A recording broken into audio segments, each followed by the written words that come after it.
Bonjour et bienvenue dans un nouvel épisode de Photantique.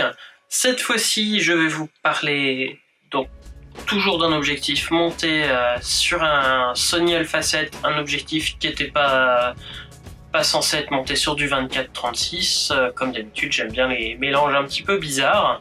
Et au final, c'est cet objectif-là qui m'a fait acheter le Sony Alpha 7.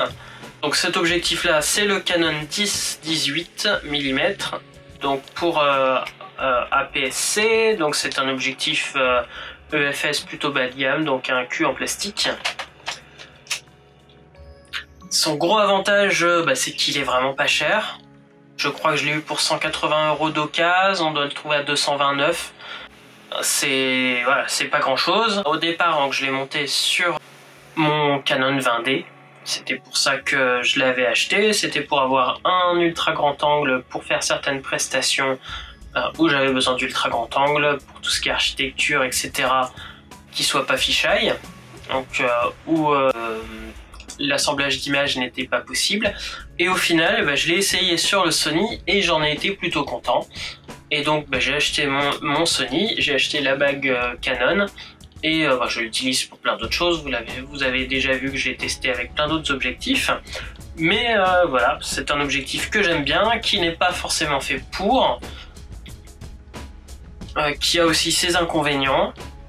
Mais voilà, c'est un objectif ultra grand angle quand même, que j'ai payé 180 €. Donc vu le résultat que ça donne, je vais pas trop me plaindre. Alors justement, on va parler du résultat.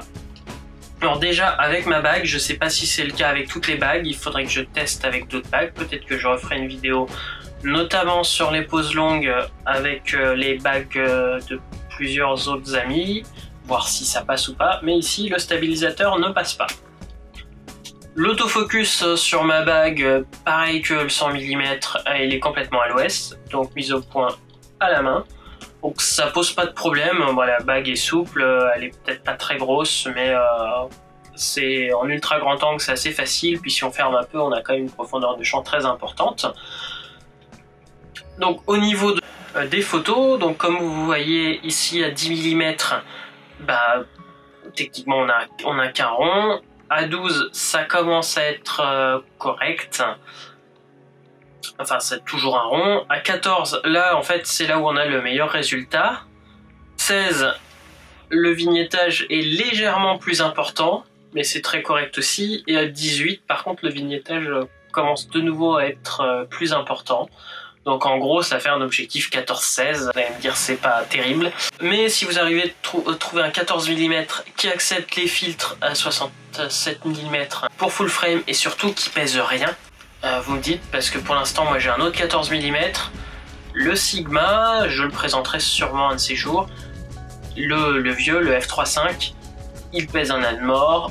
Et voilà, celui-là il pèse vraiment rien, donc au fond du sac ça rajoute pas grand chose. Il est quand même assez sensible au flair, notamment sur les bords, les endroits qui sont pas censés être vus par le 24-36, donc il y a le pare-soleil. Par contre le pare-soleil fait qu'on perd encore un tout petit peu. Donc en gros on a un 15-16 là, on perd 1 mm. Donc selon l'utilisation qu'on fait, on le met ou on le met pas, le pare-soleil. Au niveau des vidéos, on a à peu près la même chose. Donc là quand on est en vidéo de 14 à 18, on le voit pas. Quand on est entre 10 et 14, on le voit. Alors bien sûr on peut le mettre en mode crop et donc faire des photos avec, comme vous pouvez voir ici, faire des photos de 10 à 18 mm cette fois-ci. Donc bien sûr on perd beaucoup en résolution, mais ça peut quand même dépanner. C'est peut-être pas le meilleur objectif du monde au niveau du piqué, au niveau du rendu. J'avais en effet des meilleurs micro-contrastes sur le Sigma. Après, bon, c'est pareil, je compare, le Sigma maintenant quand même commence à vieillir, mais même si je prenais un IRIX 15 mm, j'ai pas les filtres et il coûte beaucoup plus cher et il est beaucoup plus lourd. Voilà, là par rapport au rapport qualité-prix, poids, etc. Et en plus, c'est du Canon, c'est plutôt fiable normalement. Voilà, donc on peut se dire, on n'a pas une marque chinoise ni rien, on a du Canon pour rien du tout. Moi j'en suis vraiment content sur l'Alpha 7, ça me permet de faire beaucoup de prestations. J'ai un petit peu de travail derrière, en effet, mais ça me permet de faire des paysages, des prestations dans des gîtes touristiques, dans des sites, etc. J'ai un petit peu de travail, il faut que je croppe légèrement pour supprimer le petit bout de vignettage. Donc au final, bon, c'est comme si j'avais travaillé avec un 15 mm. Mais toutes les photos que j'ai prévu de faire partout en France, etc., bah voilà, ça permet de pas m'exploser le dos, d'avoir un truc léger et au final d'avoir une qualité d'image très correcte, puisque le piqué est quand même pas mauvais du tout.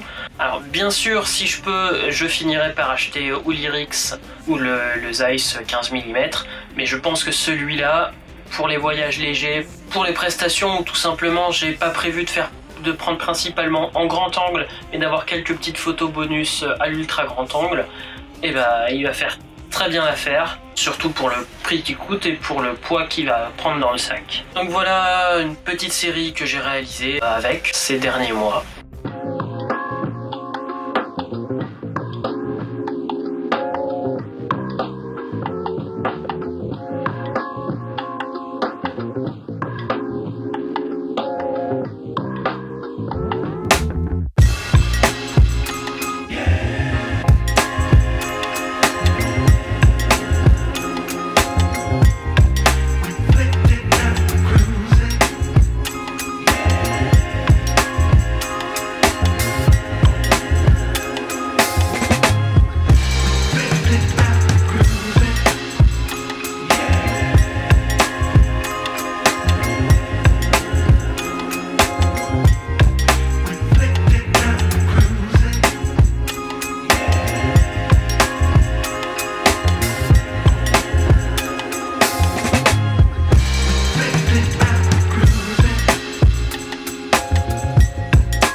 Et voilà, donc c'est terminé pour cet épisode de Photantique.